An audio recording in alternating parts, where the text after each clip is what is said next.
तो हमारा टॉपिक क्या चल रहा था 10th क्लास वाले बच्चों का चैप्टर 13 पृष्ठीय क्षेत्रफल और आयतन। ठीक है, इसमें हमने ये सीख लिया था घनाभ के सारे फार्मूले हमने कर लिए थे, घन के सारे फार्मूले कर लिए, बेलन के सारे फार्मूले कर लिए। अब अगला है शंकु और गोला।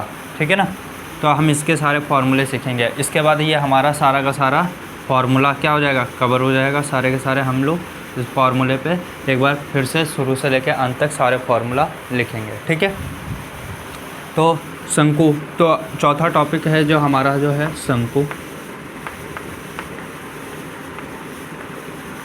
की बात करते हैं।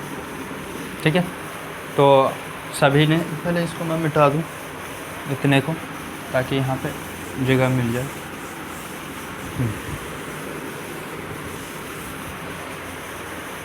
तो बच्चों शंकु का डायग्राम यहाँ पे बनाएंगे।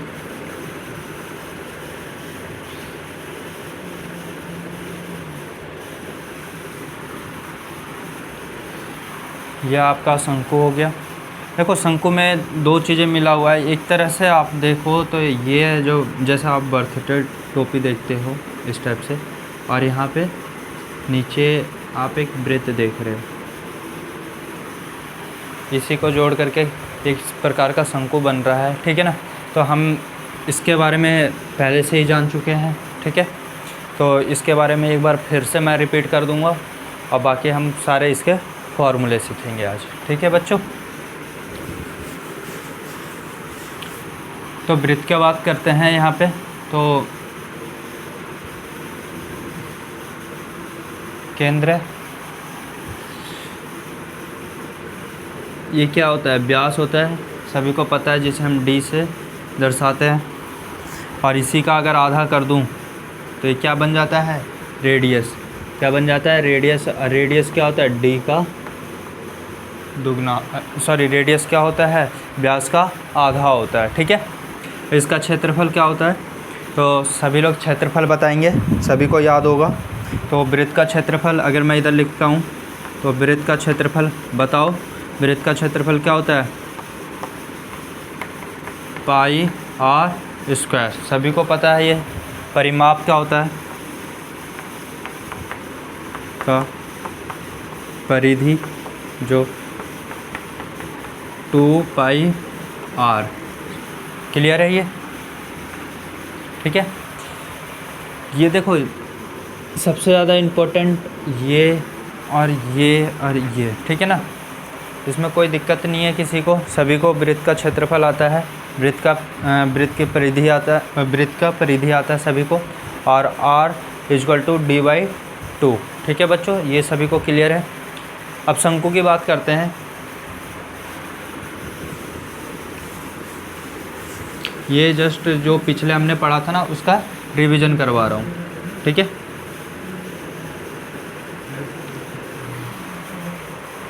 तो शंकु में क्या होता है, यहाँ से एक हाइट डालेंगे इस तरह से,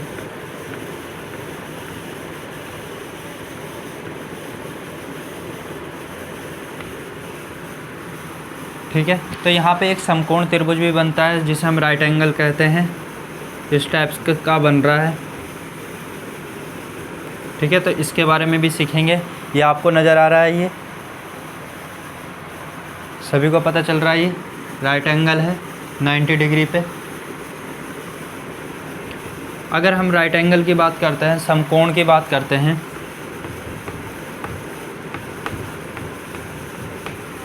तो समकोण में आप लोग सभी लोग जानते हैं कि इसको हम क्या मानते हैं, लंब मतलब परपेंडिकुलर, ये हाइपोटेनियस h जिसे हम कर्ण कहते हैं, और ये बेस जिसे हम आधार बोलते हैं। ठीक है, इसमें किसी को कोई दिक्कत तो नहीं है, सभी को पता है।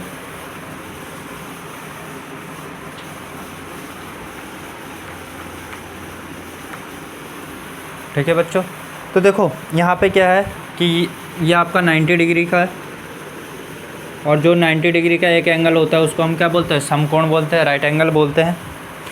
ये लंब, ठीक है, ये क्या है, आधार, और ये है कर्ण। हम ये सीखते हैं, यहाँ पे पाइथागोरस लगता है। तो पाइथागोरस आप सीखते हो। तो पाइथागोरस अगर मैं इसका बताऊँ पाइथागोरस क्या है, सभी को पता भी होगा कि पाइथागोरस, और इसमें 10th क्लास में 6ठे चैप्टर में आपको पाइथागोरस परिमेय प्रूफ करना भी होगा, और पेपर में आता भी है, 4 नंबर का आता है पाइथागोरस परिमेय प्रूफ करने के लिए। तो हम 6ठे चैप्टर में पाइथागोरस परिमेय प्रूफ करेंगे। लेकिन यहाँ पे अभी क्या है कि पाइथागोरस का फॉर्मूला सीख लेते हैं, क्योंकि इसमें डायरेक्ट क्या आता है, फॉर्मूला आता है। ठीक है ना। तो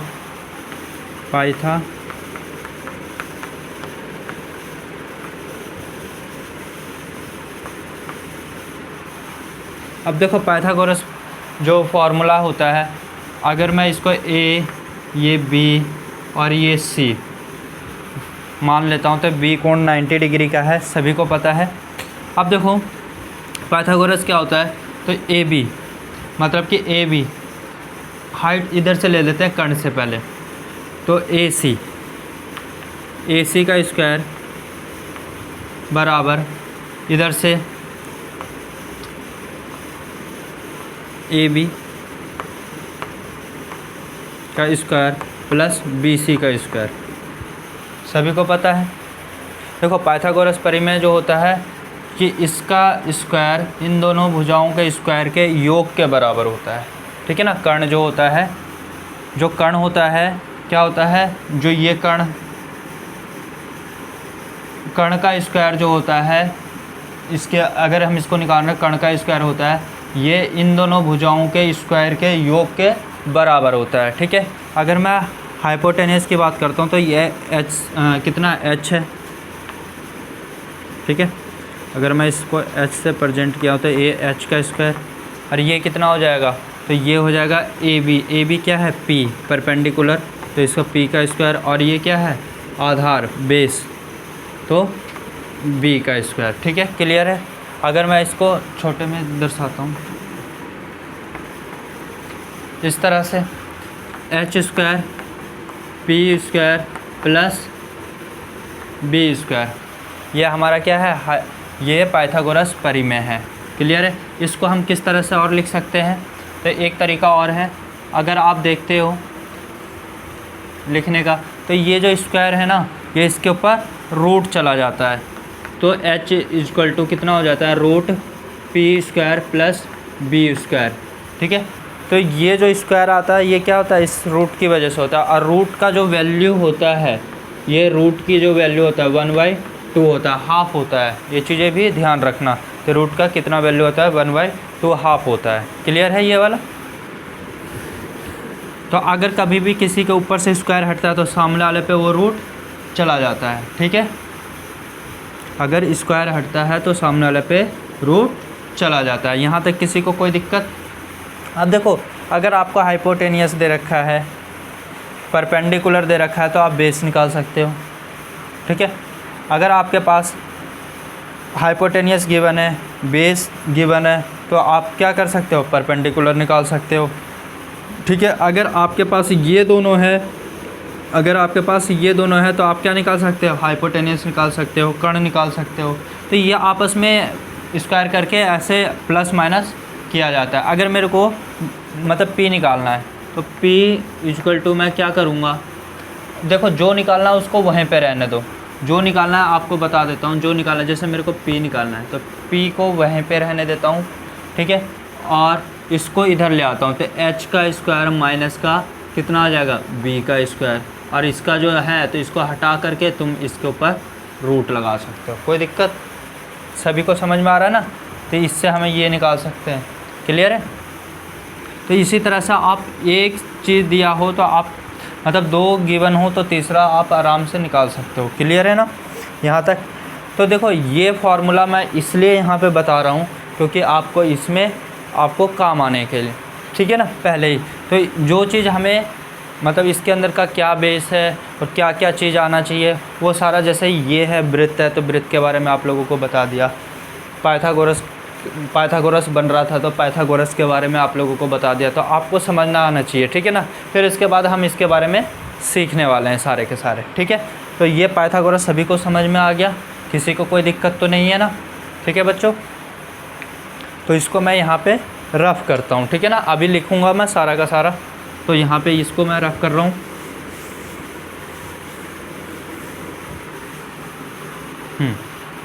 अगर मैं इसको भी हटा दूँ यहाँ से, और ये ना सब नोट कर लेना आप लोग, ठीक है ना। अब मैं इसको यहाँ पे छोटा सा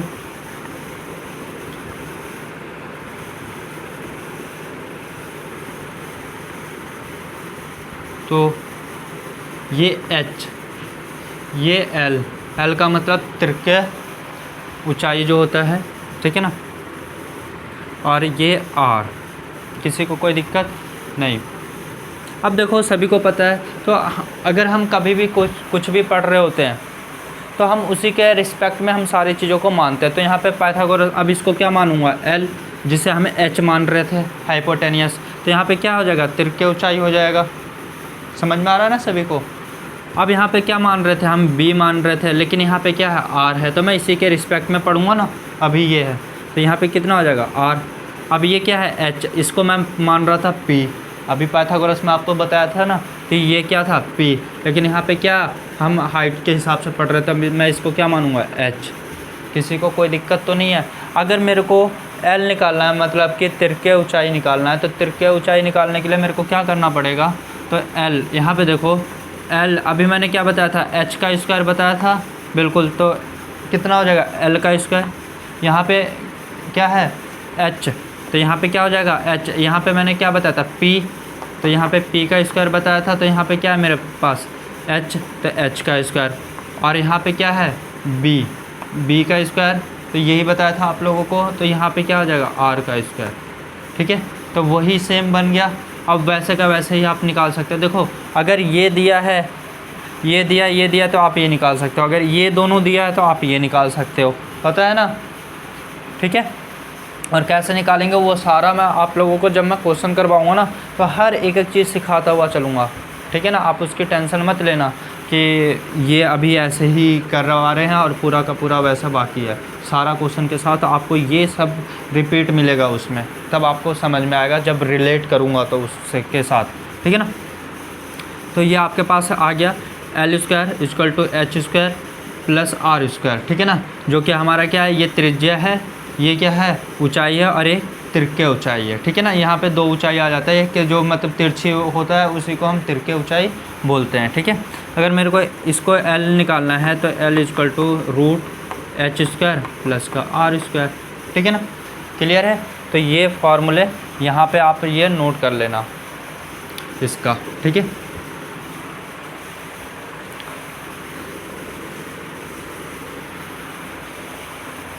हाँ बच्चों, तो अब इसका हम वक्र पृष्ठीय क्षेत्रफल किसके बात करते हैं, वक्र पृष्ठीय क्षेत्रफल क्या। देखो संपूर्ण पृष्ठीय क्षेत्रफल निकालने से पहले हम किसके बारे में बात करेंगे, वक्र पृष्ठीय क्षेत्रफल। वक्र पृष्ठीय क्षेत्रफल इसलिए बात करते हैं क्योंकि नीचे में सिर्फ वृत्त को जोड़ना होता है तो वो संपूर्ण बन जाता है, तो इसलिए हमें वक्र पृष्ठीय क्षेत्रफल को याद रखना है, ठीक है ना। तो शंकु का वक्र पृष्ठीय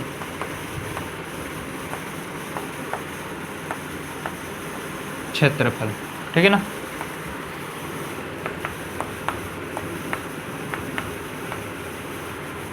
ऊंचाई, ये आपका रेडियस मतलब त्रिज्या, और ये आपका H, जिसे हम ऊंचाई के नाम, ऊंचाई, ठीक है। सभी को समझ में आ रहा है ना ये सारा का सारा, किसी को कोई दिक्कत तो नहीं आ रहा। तो वक्र पृष्ठीय क्षेत्रफल की बात करते हैं, तो वक्र पृष्ठीय क्षेत्रफल इसका होता है पाई का मान सभी को पता है 22/7।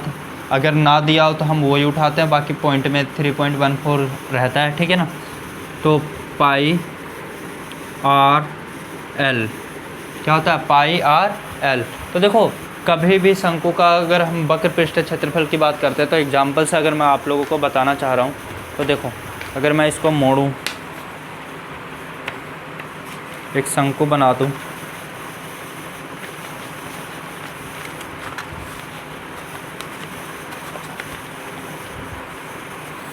इस तरह से, तो इसकी बात कर रहा हूँ सिर्फ इसका, नीचे वाला अगर ऐसा ढक दिया तो ये संपूर्ण हो जाएगा। सिर्फ इसकी बात कर रहा हूँ, इसकी, ठीक है ना।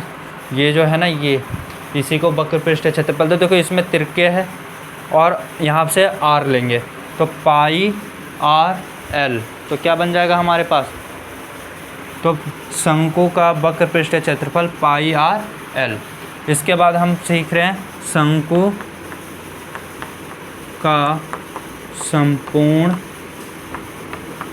पृष्ठीय क्षेत्रफल।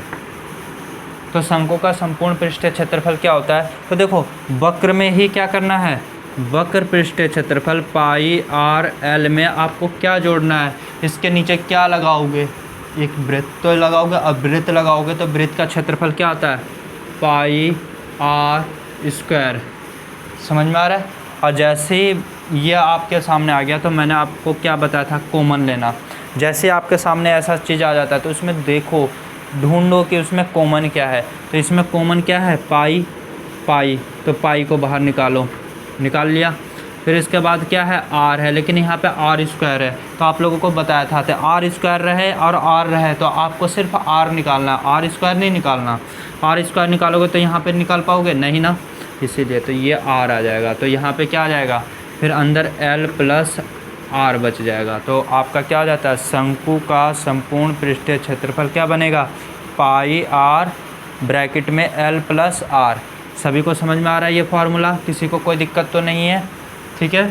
तो देखो सारा फार्मूला आप बना, मतलब कि सारा बना के सीख जाओगे। वक्र पृष्ठ ले लिया और नीचे से क्या जोड़ दिया, ये वृत्त जोड़ दिया। अब वृत्त का क्षेत्रफल ये, और इसमें जो कॉमन आता है आप कॉमन लेने से आपका पूरा सवाल आसान हो जाता है, ठीक है। शंकु का आयतन, शंकु का आयतन,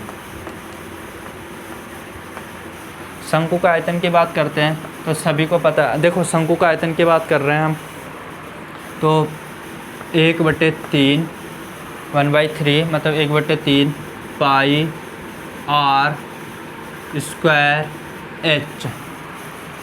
अब बताओ, अब यहाँ पे पाई r, ये देखो ये क्या है, वृत्त ही तो है, और इसमें ऊंचाई ये आ रहा है। और आपको याद दिला दूँ तो ये बेलन किसका होता है, बेलन, बेलन का आयतन क्या होता है,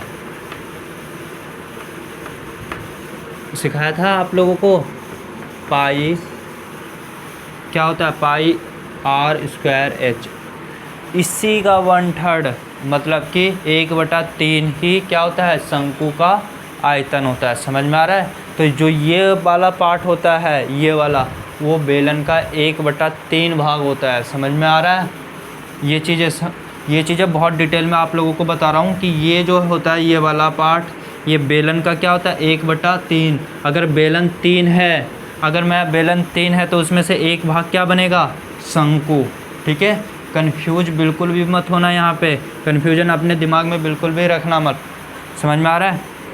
तो ये चीज़ें हैं, तो ये बेलन के आयतन का 1/3 भाग होता है। समझ में आ रहा है, कौन सा भाग, तीसरा भाग होता है।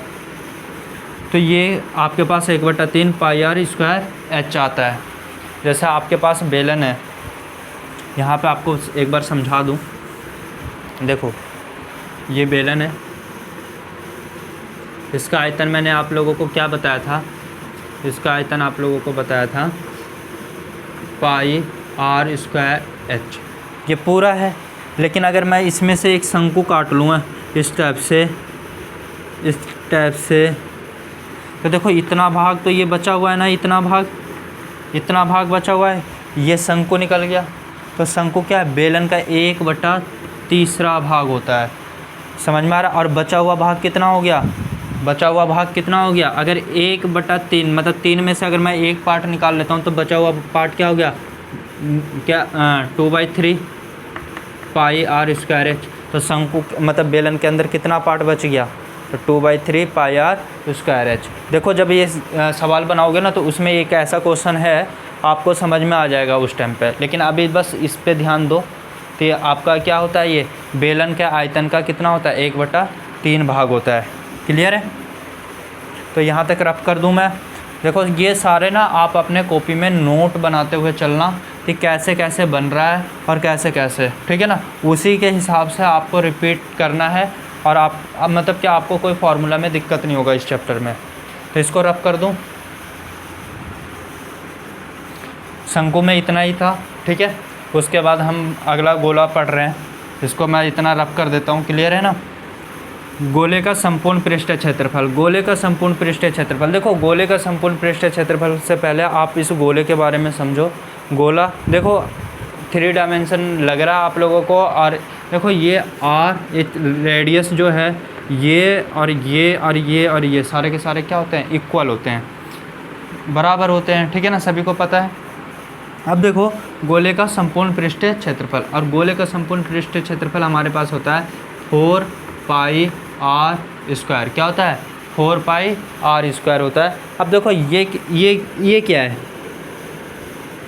एक वृत्त का क्या है, वृत्त का क्षेत्रफल ही तो है, और उसमें कितने का मल्टीपल किया है, 4 का, जिसके कारण ये क्या बन गया, गोले का संपूर्ण पृष्ठीय क्षेत्रफल। तो देखो इस चीज़ों को ध्यान रखना, ठीक है। अब गोले के आयतन की बात करते हैं। अब देखो गोले का संपूर्ण पृष्ठीय क्षेत्रफल, आपके माइंड में ये क्या और डाउट आ रहा होगा कि भैया आपने इसमें संपूर्ण पृष्ठीय क्षेत्रफल बता दिया, वक्र क्यों नहीं बताया। तो देखो इसका जो पृष्ठ जो होता है वो संपूर्ण और वक्र समान ही तो है। जब बाहर जितना के जितना बाहर वाले पृष्ठ को देखते हो तो सारा का सारा अगर एक बार में काउंट कर रहे हो तो सारा का सारा क्या है, संपूर्ण है, वक्र है। तो इस वजह से इसमें गोले का संपूर्ण लिखो या वक्र लिखो कोई फ़र्क नहीं पड़ता, लेकिन गोले का संपूर्ण पृष्ठीय क्षेत्रफल क्या होता है, 4 पाई आर स्क्वायर, ठीक है, जिसमें कि ये क्या है, पाई आर स्क्वायर वृत्त का क्षेत्रफल है। इसमें आप किसका मल्टीपल करते हो, 4 का, ठीक है। और गोले का गोला का आयतन, गोले का आयतन जो आपके पास होता है वो क्या होता है, 4/3 pi r square, sorry pi r cube. क्या होता है, पाई आर क्यूब। अब देखो क्यूब क्यों आ गया, पाई आर क्यूब क्यों आया यहाँ पे, तो मैं आप लोगों को बता दूँ। तो यहाँ पे देखो ये जो आर है, अब देखो यहाँ से ये आर, यहाँ से ये आर, तो अगर इसको एक हाइट के भांति अगर मैं मतलब हाइट के अनुसार इसका काम करता हूँ तो देखो यहाँ पे आर यहाँ तक और ये आर, तो यहाँ पे कितना आ जाएगा अगर इसका मल्टीपल करूँगा तो, और फिर यहाँ से ये आर रेडियस का, तो ये आर, तो कितने आर हो गए, फिर आर पे क्यू हो गया। तो इस वजह से ये आता है, ठीक है, समझ में आ रहा है ना।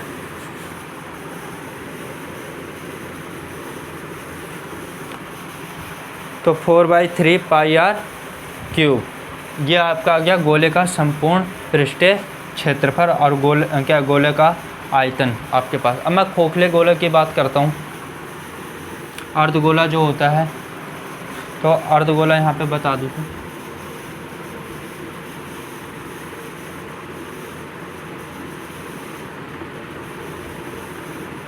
ये अर्धगोला है, ये आर है, ये भी आर हो जाएगा, ठीक है ना।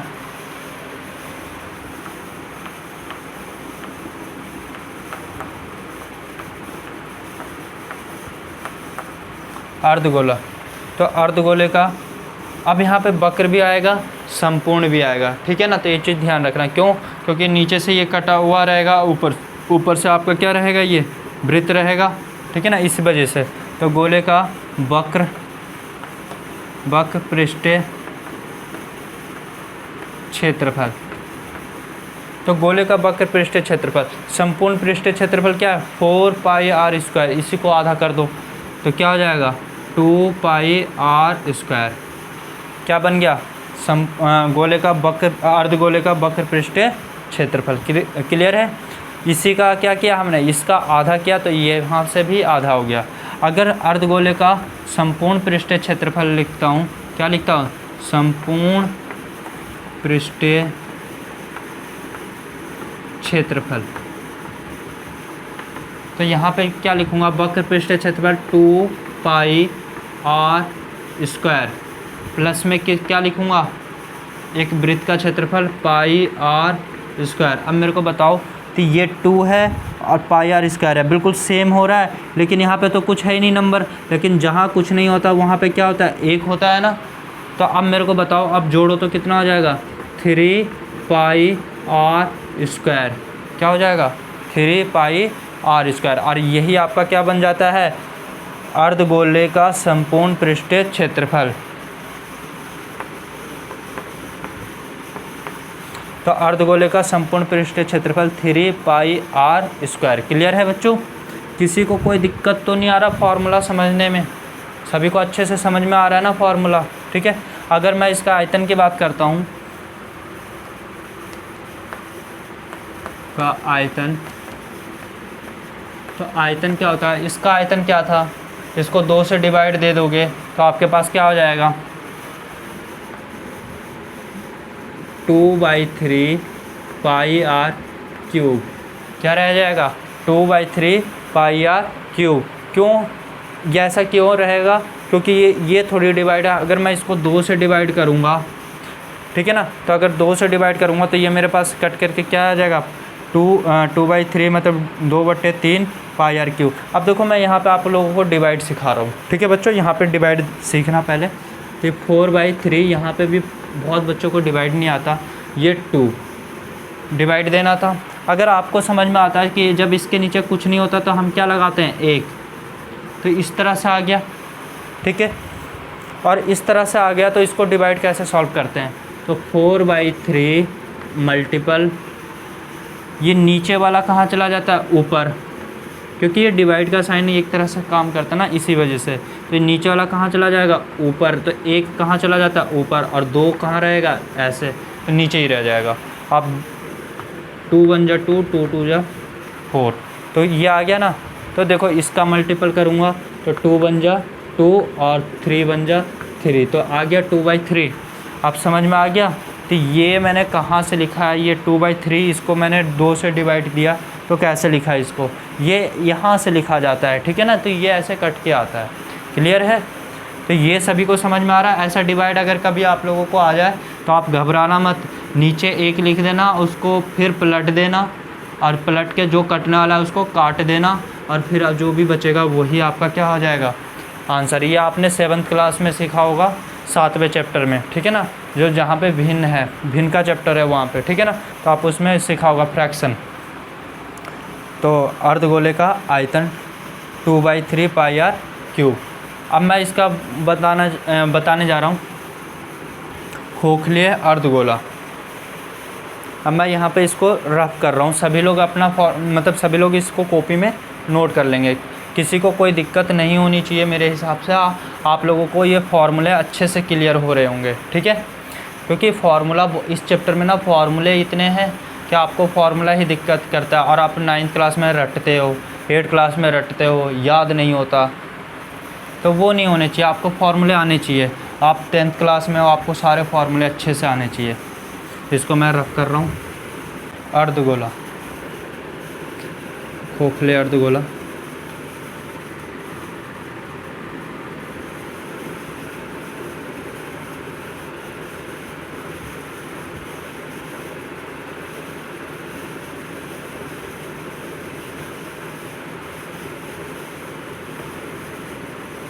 ये रहा, ठीक है, सभी को पता चल रहा है। जैसे कोई कटोरी हो गया, उसकी थोड़ी सी मोटाई हो गई, तो वो इस प्रकार का शो करता है। तो ये बीच में जो ये आपको नज़र आ रहा है, ये वाला, ठीक है ना। तो ये आर हो गया, छोटा आर, और ये कैपिटल में बड़ा आर। अगर हम इसको देखते हैं तो ये बड़ा आर होता है, क्योंकि अगर मैं इसको देखूं तो ये क्या हो जाता है आपका, ये बड़ा आर हो जाता है, ठीक है। यहाँ तक किसी को कोई दिक्कत? ये भी आपका रेडियस है ना, तो R1 R2 लेकर के चलो, लेकिन उससे बढ़िया है ना, तो इसको छोटा आर, इसको बड़ा आर ले लो। हाँ, अब देखो मैं आप लोगों को बताना चाह रहा हूँ कि इसका संपूर्ण पृष्ठीय क्षेत्रफल, उससे बताने से पहले मैं इसका क्या बताऊँगा, वक्र पृष्ठीय क्षेत्रफल। तो खोखले अर्ध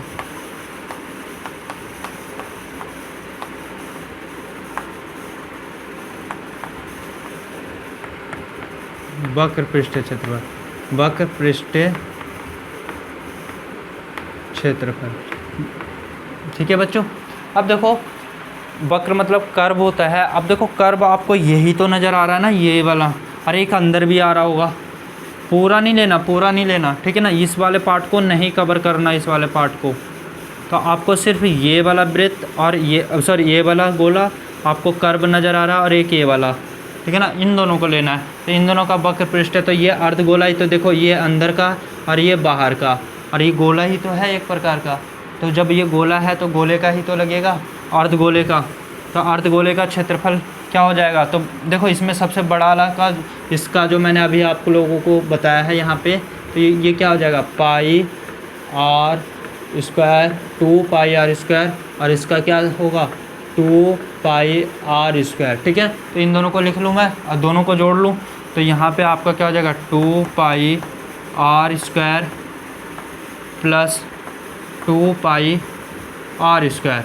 अब आपको फिर आ गया कॉमन लेने की बारी। अब आपको नज़र आ रहा होगा तो भैया ये तो सेम है, मैं पूरा कॉमन ले लूँ? नहीं, यहाँ पे आर और यहाँ पे आर डिफरेंट है, ठीक है ना, इस वजह से। तो अब यहाँ पे आप, और आपके माइंड में आ रहा होगा तो ये घटाते थे, ये जोड़ क्यों रहे?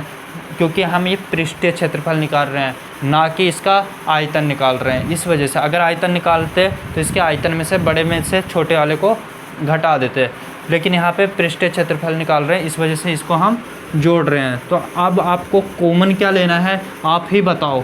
क्या लूँगा? 2 लूँ? बिल्कुल, बहुत बढ़िया। फिर उसके बाद पाई आ रहा है, हाँ पाई निकाल लो। और क्या आ रहा है? अब आर है और आर है, लेकिन दोनों आर में डिफरेंट है, ये बड़ा वाला आर है, ये छोटा वाला आर है, तो मैं नहीं ले सकता। तो आर स्क्वायर प्लस का आर स्क्वायर, तो यह आपका आ गया खोखले अर्धगोले का वक्र पृष्ठीय क्षेत्रफल 2 pi r square plus r square. Clear है बच्चों? किसी को कोई दिक्कत तो नहीं है? ठीक है, तो यहाँ तक सभी को समझ में आ गया। अब मैं इसी का संपूर्ण पृष्ठीय क्षेत्रफल निकालता हूँ, खोखले अर्धगोले का संपूर्ण पृष्ठीय क्षेत्रफल। तो मैं आप लोगों को फिर से ये चीज़ याद दिलाना चाहता हूँ, जो कि आपको बेलन वाले में आपको मैंने समझाया था। बल्य बेलन जो था बना हुआ, उसमें एक इस तरह, मतलब इस तरह का एक बल्य वृत्त बनाया था आप लोगों के सामने, और ये आर था, और ये क्या था? ये बड़ा वाला आर था, पता है। और इसका जो क्षेत्रफल था, इसका जो इस वाले पार्ट का जो क्षेत्रफल निकालने थे, वो कैसे निकालते थे आप? पाई आर स्क्वायर माइनस का पाई आर स्क्वायर, ठीक है ना। और इसमें से इसको घटा दो। अब यहाँ पे जोड़ क्यों नहीं रहा हूँ? क्योंकि मेरे को इसका क्षेत्रफल निकालना है, इस वजह से इसको मैं घटा रहा हूँ। तो पाई कॉमन ले लिया, तो r square minus r square, और इसको एक तरीके से और लिख सकते थे, pi r plus r, algebra सिखाया था, बीजगणित, और आर माइनस का आर। क्लियर है बच्चों? ये आपको ये समझ में आ रहा है ना? किसी को कोई दिक्कत तो नहीं आ रहा ना? क्लियर है आप लोगों को? तो अब मैं इसी को क्या कर दूंगा, यहाँ पे जोड़ दूंगा। क्या कर दूँ? जोड़ दूँ, ठीक है। तो यहाँ पे ये जोड़ लो या ये जोड़ लो, कोई फ़र्क नहीं पड़ता। तो इसको मैं जोड़ सकता हूँ या इसको जोड़ लूँ, कोई फ़र्क नहीं पड़ेगा, ठीक है ना बच्चों। तो किसी को भी जोड़ लो, पाई आर प्लस आर और आर माइनस आर, ठीक है। अब बताओ इनमें से कॉमन क्या नज़र आ रहा है? यहाँ से यहाँ तक देखो, इसमें ये पूरा और इसमें पूरा ये, बताओ क्या नज़र आ रहा है कॉमन? आप ही बता दो। पाई कॉमन नज़र आ रहा है, पाई निकाल लो। क्यों पाई? क्या अगर पाई नहीं निकालेंगे तो, पाई निकाल लोगे ना तो सवाल ही बहुत आसान हो जाएगा। आप बात मेरी मानो तो कॉमन हमेशा लेके चला क्या करो, ठीक है ना। तो यहाँ पे बड़ा वाला ब्रैकेट लगाओ 2, अब यहाँ पे क्या बच गया? आर स्क्वायर, वही पूरा नोट कर दो, प्लस याद नहीं करना, आपको समझना अच्छे से, ठीक है ना। और इसको रिपीट करना है, जितनी बार आप रिपीट करोगे उतना अच्छा ये फॉर्मूला आपको क्लियर आएगा, ठीक है ना। आपको बहुत अच्छे से इसको समझना है, ठीक है बच्चों, आपको बहुत अच्छे से इसको समझना है। अगर आप इसको नहीं समझोगे ना तो आपको नहीं समझ में आएगा। आप इसे अच्छे से समझो, तो ये सारा फार्मूला आपका क्लियर हो जाएगा। तो कितना हो जाएगा आपके पास? पाई बड़ा ब्रैकेट 2 अब देखो ये इसलिए कॉमन लिया जाता है, आप आर का स्क्वायर कर लो, एक बार माइनस कर लो, एक बार प्लस कर लो, इस तरह से, ठीक है। अब ये हमारा क्या निकल के आ गया, संपूर्ण पृष्ठीय क्षेत्रफल। मैं यहाँ पे लिख देता हूँ संपूर्ण, देखो मैं मिक्सर नहीं करना चाहता, पृष्ठीय क्षेत्रफल किसके, खोखले का, खोखले अर्धगोले का संपूर्ण पृष्ठीय क्षेत्रफल आपका क्या निकल के आया, ठीक है। और ये ऊपर वाले का था, ये जो है ये वाला, ये आपका किसका है, ये इसका है, पता है। अब इसके बाद मैं इसके आयतन की बात करता हूँ, ठीक है। तो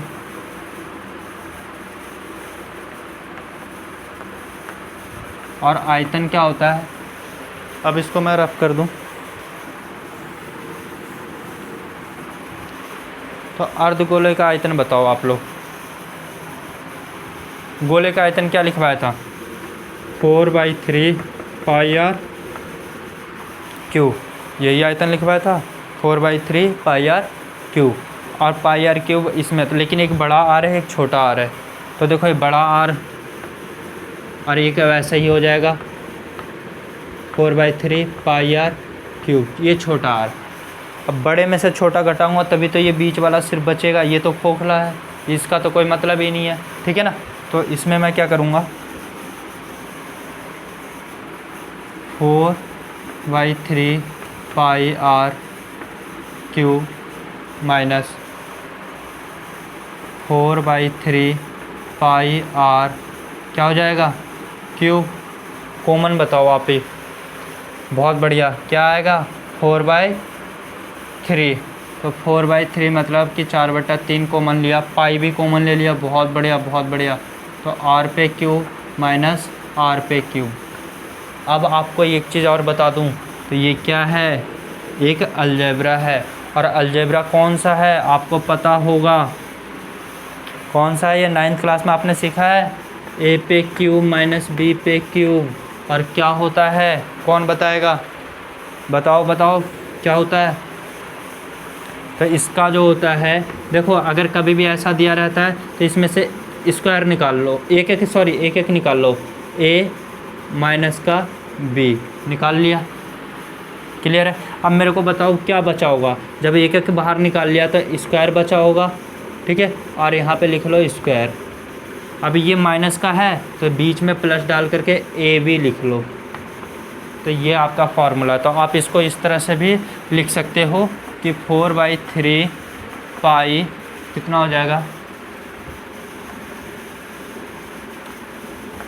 आर बड़ा वाला आर छोटा वाला आर और बड़ा वाला आर स्क्वायर प्लस आर छोटा वाला आर प्लस का कितना आ जाएगा, छोटा वाला आर का स्क्वायर।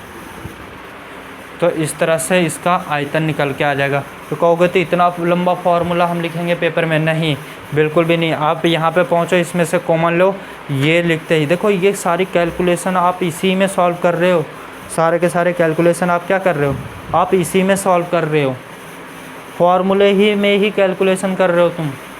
अगर ना तो इसका क्यूब निकालो, अब आपके पास आ जाए 83, ऐसा आ जाए, बहुत बड़ा लार्जेस्ट नंबर आ जाए 103 आ जाए, आप क्यूब निकाल पाओगे। लेकिन आपको पता है कि आप एक बार तो स्क्वायर निकाल लोगे, लेकिन आपको पता है एक बार जोड़ोगे, एक बार घटाओगे और एक बार मल्टीपल कर लोगे, ये कर लोगे, लेकिन क्यूब निकालने में आपको बहुत ज़्यादा दिक्कत होगा। तो इस वजह से मैं ये बता रहा हूँ आपको कि इस तरह से आप इसको, और बड़ी मतलब कि बड़े क्लास में जाओगे और भी मतलब वहाँ पे सीखोगे, या कोई भी कंपटीशन के एग्ज़ाम में तैयारी करोगे, तो आप यहाँ पे नहीं अटकोगे, आपको डायरेक्ट माइंड में ये सारी चीज़ें होना है और ये कैलकुलेट करना है। तो ये सारे आपको दिमाग में होने चाहिए, ये सारे के सारे, ठीक है ना, क्लियर है। तो यहाँ पे ये अर्धगोला भी ख़त्म होता है, ठीक है बच्चों।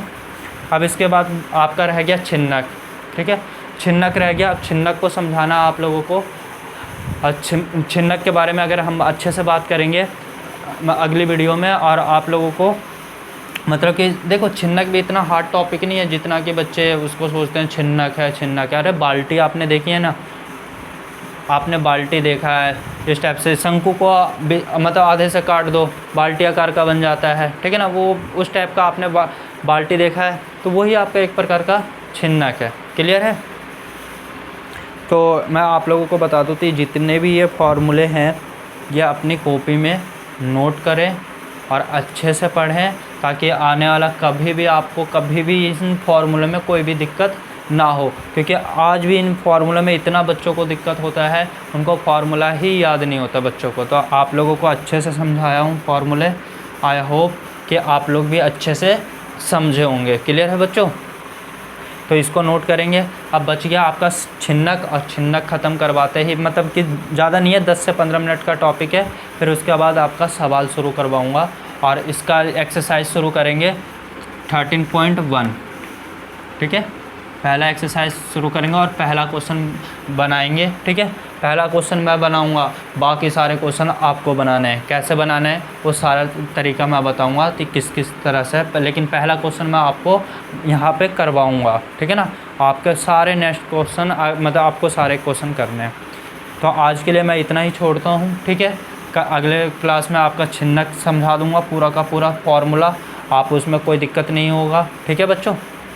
तो आज के लिए इतना ही छोड़ देता हूँ मैं यहाँ पे, और आप इसको अच्छे से कॉपी में नोट्स बनाओ बढ़िया से, ताकि आप इसको पढ़ो भी, रिवीजन भी करो और साफ़ सुथरा लिखो। देखो जिस तरह से कि आप कभी भी पढ़ो, रिवीजन करो, तो आपको बहुत अच्छा लगे कि हाँ ये मेरी कॉपी है। ठीक है बच्चों? तो इसको मैं रब कर दूँ यहाँ तक। ठीक है, तो आज आपकी क्लास यहाँ तक एंड होता है, और सभी लोग अच्छे से नोट्स बनाएँ। ठीक है, ये चीज़ें मैं आप लोगों को बार बार इसलिए बता रहा हूँ क्योंकि ये आपके ही फ़ायदे की बात है। तो मैं यहाँ पे क्लास ऑफ कर रहा हूँ। ओके।